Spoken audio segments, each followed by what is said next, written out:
കുടകിലെ തെടിയാൻറ്റമോൾ മലനിരകളിൽ കാണാതായി 4-ാം ദിവസം സുരക്ഷിതയായി തിരിച്ചെത്തിയ നാദാപുരം സ്വദേശി ശരണ്യയെ ചൊല്ലിയുള്ള തർക്കങ്ങൾ മുറുകുന്നു.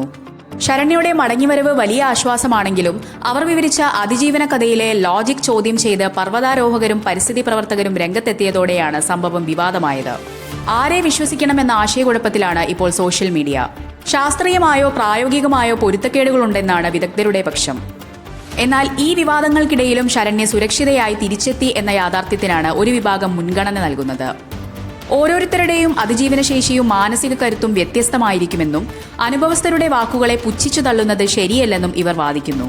ശരണ്യയുടെ മനോധൈര്യത്തെ അഭിനന്ദിക്കുന്നവർ വിദഗ്ധരുടെ വിമർശനങ്ങളെ സംശയദൃഷ്ടിയോടെയാണ് കാണുന്നത്. പ്രമുഖ പർവ്വതാരോഹകൻ ഷെയ്ഖ് ഹസൻ ഖാൻ ഉയർത്തിയ വിമർശനങ്ങളാണ് ചർച്ചകൾക്ക് ചൂടുപിടിപ്പിച്ചത്. എല്ലാവരും മണ്ടന്മാരാകരുത്, ഇതിൽ എന്തോ പന്തികേടുണ്ട് എന്നാണ് അദ്ദേഹം പരസ്യമായി പ്രതികരിച്ചത്. ഒരു കൊടുങ്കാട്ടിൽ ഒറ്റപ്പെട്ടുപോയ ആളിന്റെ സ്വാഭാവിക പരിഭ്രാന്തിയോ അതിജീവനത്തിനായുള്ള വെപ്രാളമോ ശരണ്യയുടെ വിവരണങ്ങളിൽ കാണാനില്ലെന്ന് അദ്ദേഹം ചൂണ്ടിക്കാട്ടുന്നു. ഈ വാർത്തയുടെ പൂർണ്ണ വിശദാംശങ്ങൾ അറിയാൻ ദ ഹാലി ന്യൂസ് യൂട്യൂബ് ചാനൽ കാണുക. Link in bio.